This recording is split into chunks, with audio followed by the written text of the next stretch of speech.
This case takes place in the USA and spans over a number of years. Joseph Paul Franklin was born in Mobile, Alabama on the 13th of April 1950. He was the eldest son of James Clayton Vaughan Sr., a World War II veteran, and his mother Helen. He had two sisters, one named Carolyn and the other unknown. He also had a little brother named Gordon. Joseph and his siblings' childhoods were fraught with dysfunction. His father was an alcoholic drifter who would frequently vanish for long periods of time, only to return to physically harm Joseph and his siblings. His father was jailed twice due to his drunkenness, but never for his attacks upon Joseph. Joseph's mother Helen was no better, and possibly even worse. She was described as a full-blooded German perfectionist by a family friend. She was strict and emotionally distant.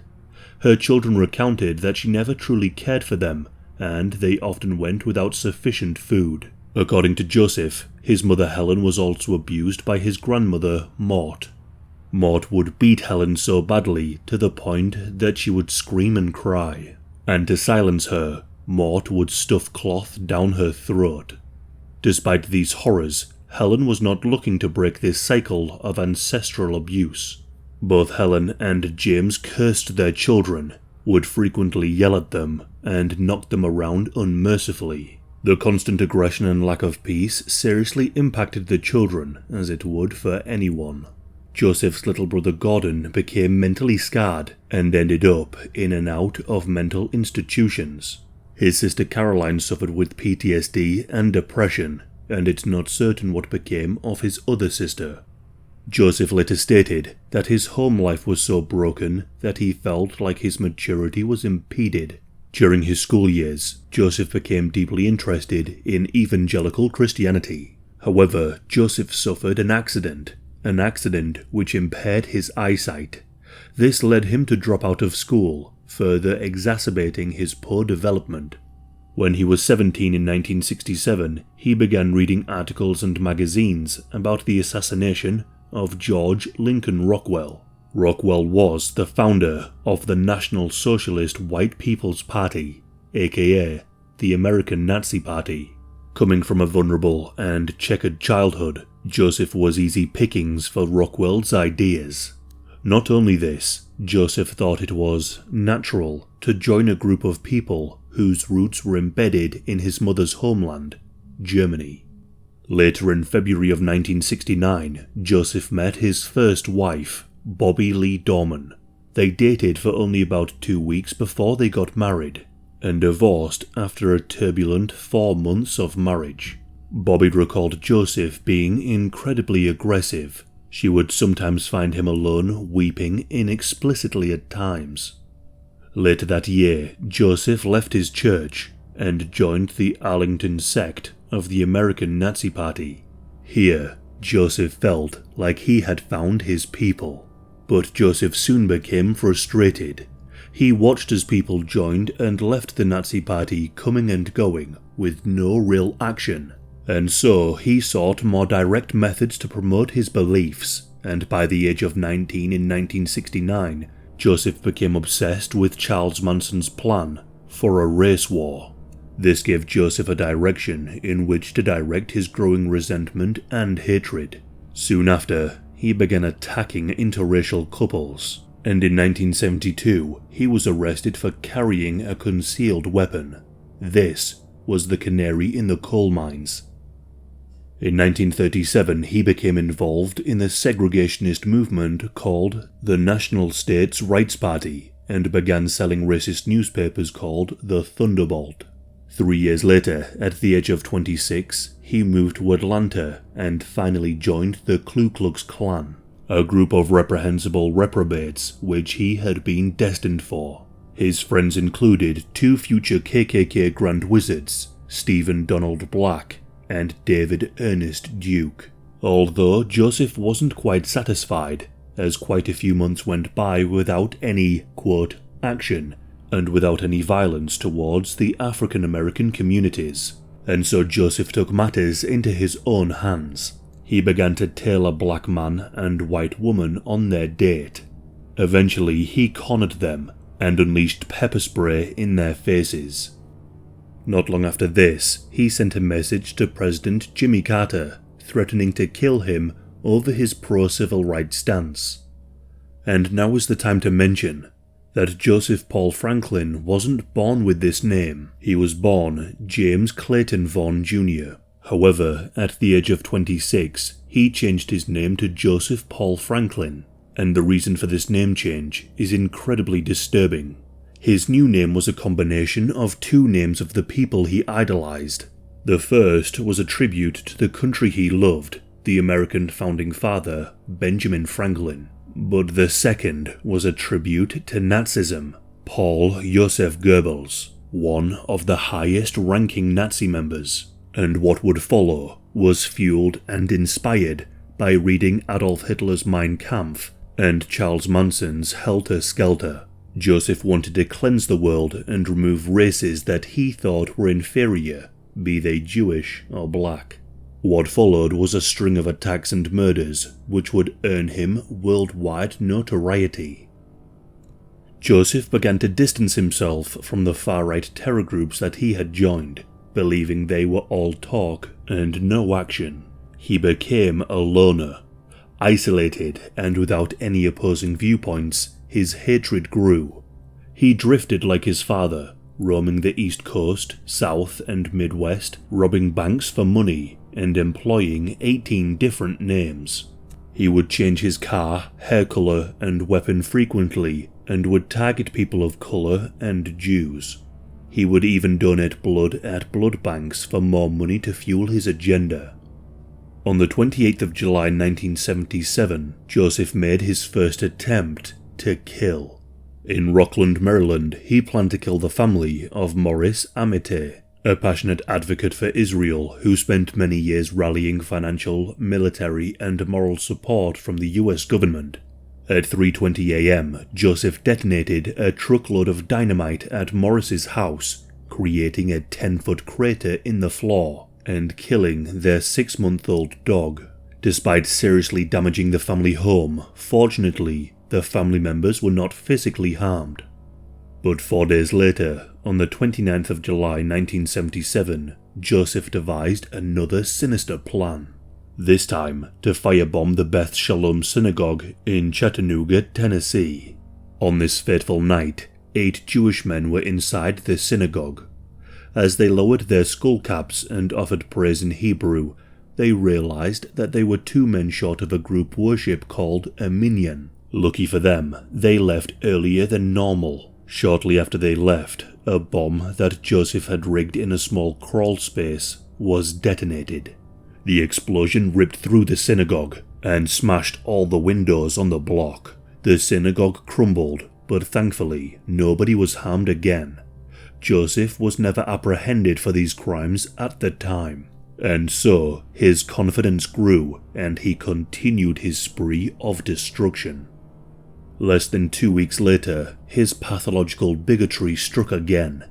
In August of 1977, Joseph drove to Madison with the intent to assassinate Judge Archie Simonson, whom he mistakenly believed was Jewish.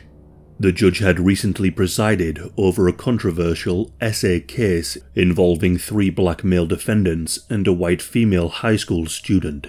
Joseph claimed that the judge had released these men on the grounds that the white girls were wearing provocative clothing. Joseph gathered that this was now his duty as a servant of God to kill these men, and in his words, protect womanhood.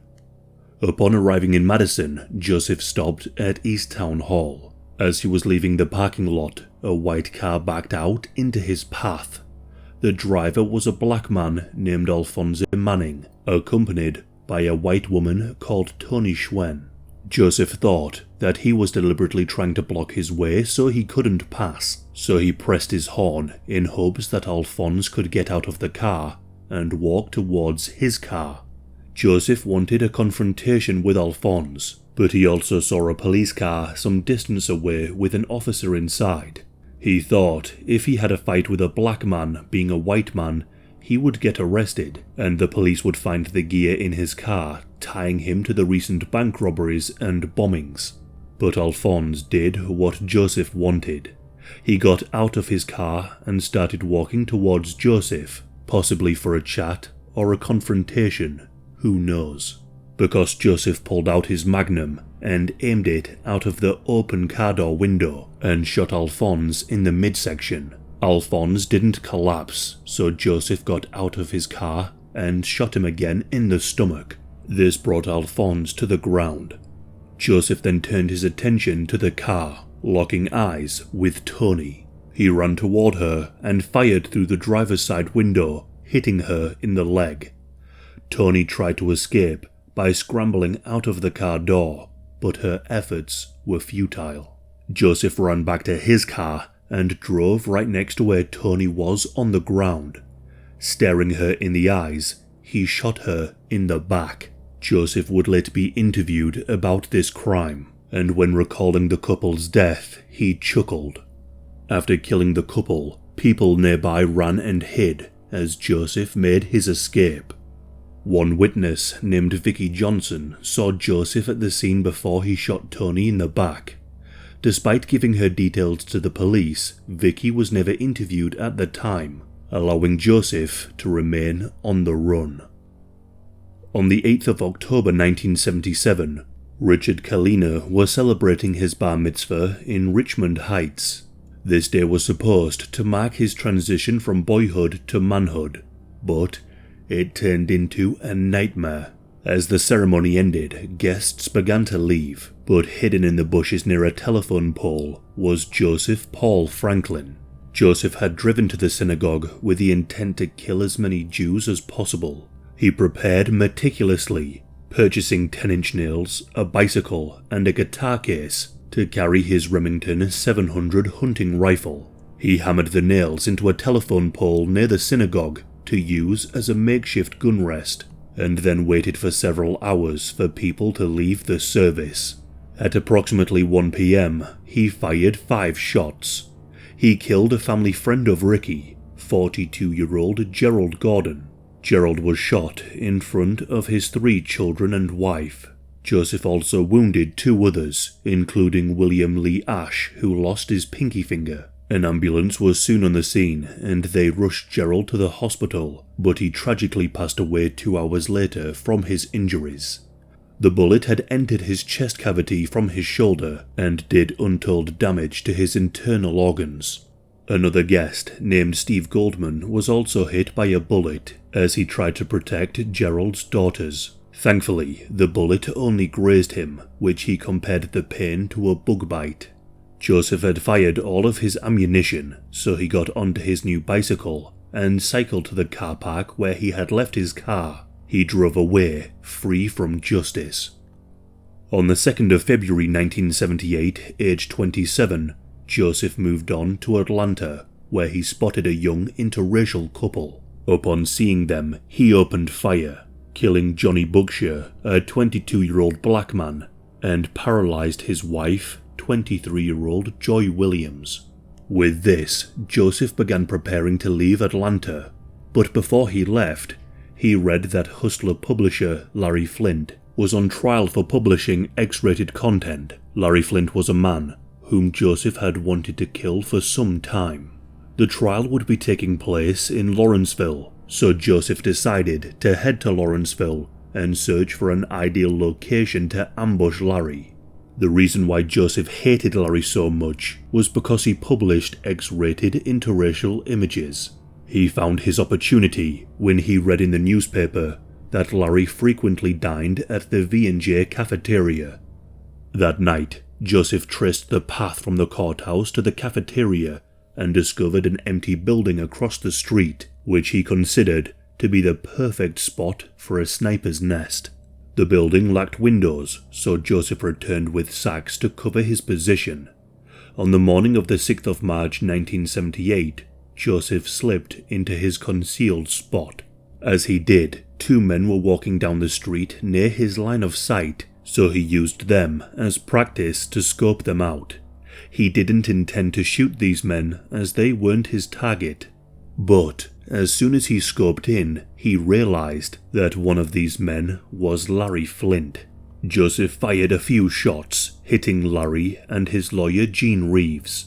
Both of the men sustained very traumatic injuries, but thankfully they both survived. However, Larry was paralyzed from the waist down, and Gene was placed into a coma for 20 days, and Joseph was able to evade justice once again. On the 29th of July 1978, in a Chatunga suburb, a 22-year-old African-American man named William Bryant Tatum was talking to Nancy Diane Hilton, an 18-year-old white woman. The two had just left their local Pizza Hut when Joseph rolled up with a 12-gauge shotgun and shot the couple at close range. William tragically died of his injuries, but thankfully Nancy did survive. From this incident, Joseph decided to take a small hiatus from killing, but he continued to rob from banks across the United States. In late 1978, at the age of 28, Joseph headed back to Alabama, where he would meet his second wife, Anita Carden. Anita was only 16 at the time. Soon after they married, they settled in Georgia. But soon enough, Joseph's true colours began to show. He became abusive. And soon into their marriage, the urge to cleanse and kill grew too great. On the 22nd of July 1979, Harold Bruce McIver was closing up the Taco Bell restaurant he managed.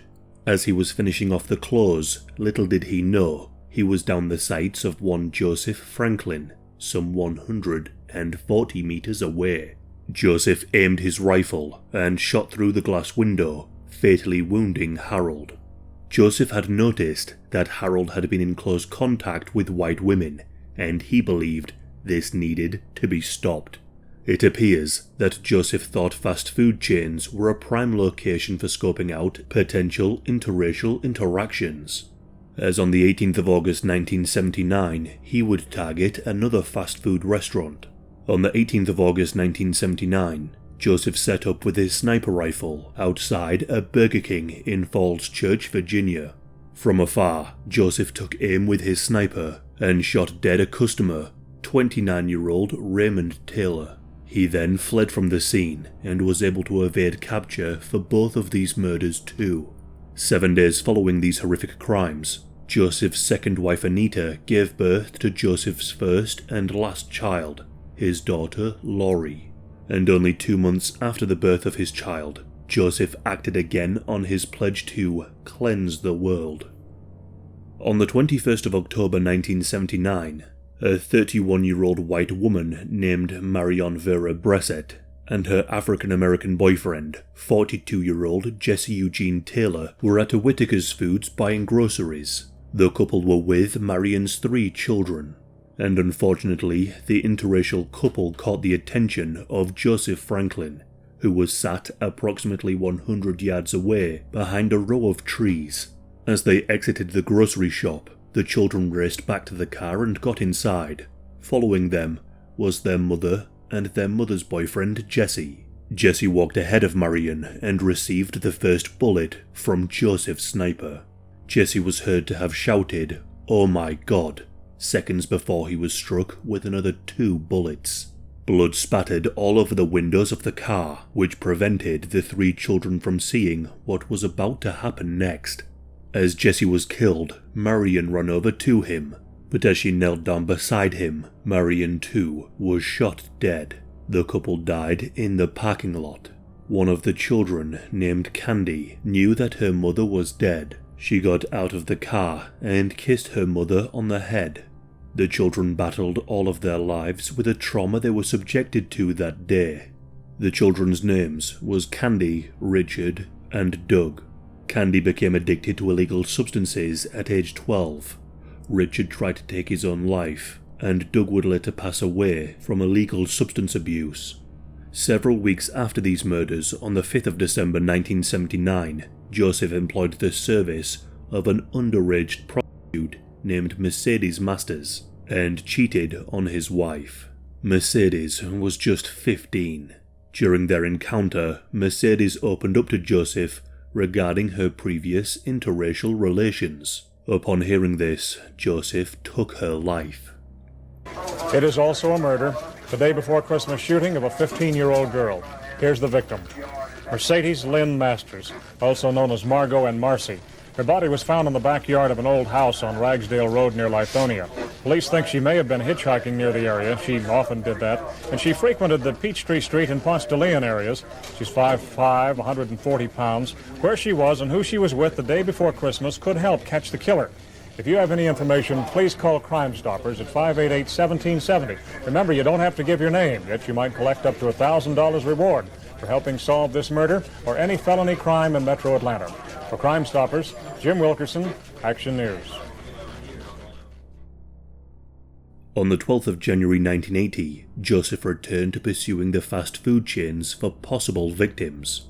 Lawrence Reese was standing in a fried chicken fast food restaurant when Jospeh fired a fatal shot, killing the 22-year-old black man. 2 days later, on the 14th, Jospeh sniped another innocent black man named Leo Thomas Watkins. He shot him through a glass window of a convenience store. Leo was only 19 years old. His next victim was a 20-year-old white hitchhiker named Rebecca Burstorm. Jospeh shot her with one of his pistols and left her in a secluded park. It is suspected that Jospeh killed her because she told him that her boyfriend was Jamaican. It didn't take much for Jospeh to snap. Jospeh soon set his targets on another victim. He had become enraged by the work of Vernon Jordan, a black man who was the National Urban League director in Fort White. On the 29th of May 1980, Vernon attended a banquet, and following this banquet, Vernon decided to go with a white woman named Martha Coleman to have dinner at her house in the city. After the dinner with Martha, she dropped him off at his hotel. Whilst Vernon got out of the car, he collapsed to the ground. Jospeh had been stalking Vernon, and when he had the chance, he pulled out his rifle and shot him in the front, leaving an exit wound in his back the size of a human fist. Despite the horrific injury, Vernon had 5 operations to remove the bullet fragments and close the wound. Ultimately, he survived this horrific assassination attempt. Vernon faced many challenges throughout his career, but he bravely continued to fight for the equality of Americans in modern society until his death in 2021 at the age of 85. And now, this is where Jospeh's demented killing spree would become even more depraved. On the 8th of June 1980, a black lady named Abby Evans Clark was attending a graduation party. Amongst the celebrations and joy, she was told the devastating news that her nephew, 14-year-old Darrell Lane, had been shot dead. But, as if that wasn't enough, Abby received further information that her own son, Dante Evans Brown, aged 13, was in a critical condition in hospital. Jospeh had shot the 2 young Cincinnati cousin teenagers as they walked across an overpass. He locked them in his sights and shot them with his rifle. Abby rushed to the hospital to see her son being worked on by many doctors and surgeons. In her own words, tubes were everywhere. She collapsed with the pain. Abby then went to her son's bedside. Dante tried to say something to his mother, but he couldn't, and he tragically passed away shortly after. On the 15th of June 1980, Jospeh was in Johnstown, Pennsylvania. He positioned himself on a hillside overlooking the busy Washington Street Bridge. There, he saw Arthur Dale Smothers, a 22-year-old black man with his 16-year-old white girlfriend, Kathleen McCullough. The couple were walking across the bridge near Roosevelt Boulevard. He had found the targets that he was waiting for. Jospeh shot the couple dead, and just like his many previous killings, he got away with this again. In the summer of 1980, 19-year-old Nancy Santamero and 26-year-old Vicky Durian embarked on a journey from Vicky's parents' home. Their plan was to hitchhike to West Virginia for the gathering of the Family Rainbow.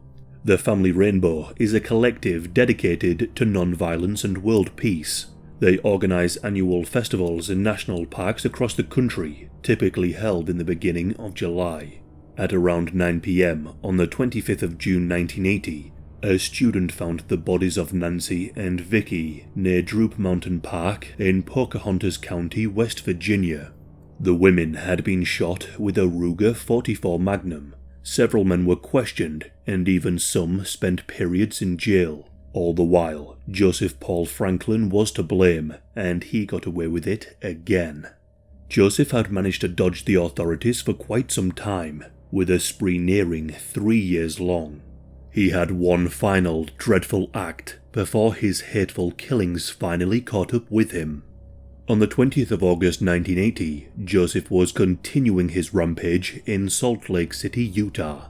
On this night, Terry Jackson Mitchell, a 15-year-old white high school cheerleader, was out for a jog with another white teenage girl who wished to remain anonymous. They were both joined by two black friends, 18-year-old David Martin, a recent high school graduate, along with 20-year-old Ted Fields, a college student. As the group jogged around Liberty Park, the girls began lagging slightly behind the boys. A man drove up beside the girls and asked them if they wanted a ride and a chat. The girls declined, as they thought the man appeared to be creepy. This man was Joseph Franklin. The girls closed the gap between them and the boys, and Joseph drove away. But Joseph saw the direction that the group were heading, and he hid himself in a bush opposite the exit to the park. As the group exited the park and began to cross the street, Terry felt a hot strike across her arm, a pain that she had never felt before. She thought that someone had lit a firecracker near her arm. As she turned to the boys, Dave looked at her and said, "They got me." Terry was in disbelief as Dave fell to the ground. Joseph then fired another 6 times, hitting Ted Fields. In a panic, Terry ran towards some bushes for safety. Little did she know, she ran straight towards Joseph. He was less than 10 feet away before she noticed him and ran the other way. Terry left with shrapnel wounds from the bullet which penetrated Dave and Ted. She survived with her life, but her life spiraled into turmoil when the families of the boys blamed the girls for the killing, and so did the media at first. This was because Terry had a father who was the leader of a local biker group, and he wasn't keen on her hanging around with black men. However, she and her family would later be exonerated. Following the murders in Utah, Joseph Paul Franklin returned to the Midwest. On the 24th of September 1980, Joseph was traveling through Kentucky when all of a sudden he was stopped and questioned by the police. The police then found a firearm in his car and he was taken away to a jail cell. Whilst arrested, Joseph managed to flee through a window in the jail cell. However, authorities managed to find evidence from his vehicle to possibly connect him to the sniper shootings. His distinctive racist tattoos and frequent visits to blood banks prompted investigators to issue a nationwide alert to these facilities. In October of 1980, a Florida blood bank worker noticed his tattoos and contacted the FBI. Joseph was subsequently arrested in Lakeland on the 28th of October 1980. The police uncovered overwhelming evidence that he was responsible for the murders of Ted Fields and David Martin, his final murders. He stood trial and was convicted of these murders. He was sentenced to 2 life sentences on the 4th of March 1981 in a federal court. Whilst incarcerated, members of the race he targeted sought vengeance for Ted and David. In 1982, Joseph was stabbed 15 times in the neck, torso, and other areas of the body by African Americans in the jail. He sustained serious injuries and was left disabled.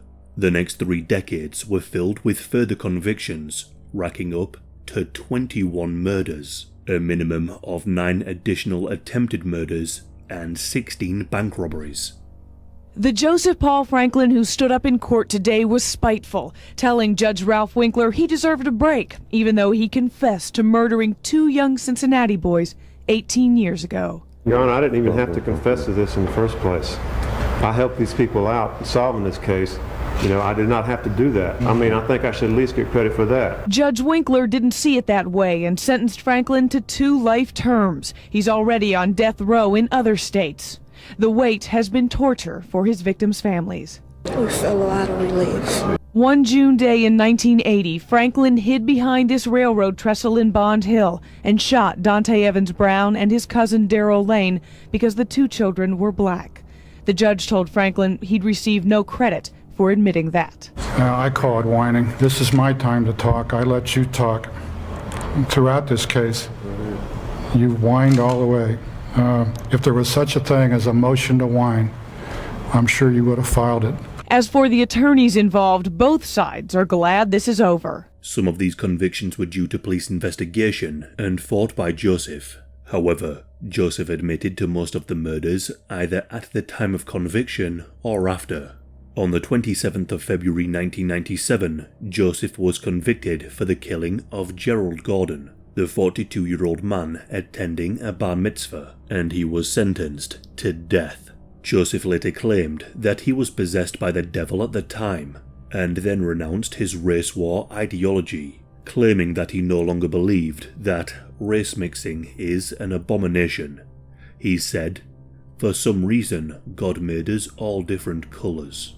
As for his many crimes, he said, "I feel like the Lord has forgiven me because I have repented." Jospeh later expressed remorse for shooting Vernon Jordan and Larry Flynt, and several victims and family members of the deceased victims even forgave Jospeh for what he had done. Larry Flynt, the man he paralysed, became an unexpected voice in favour of halting the serial killer's execution.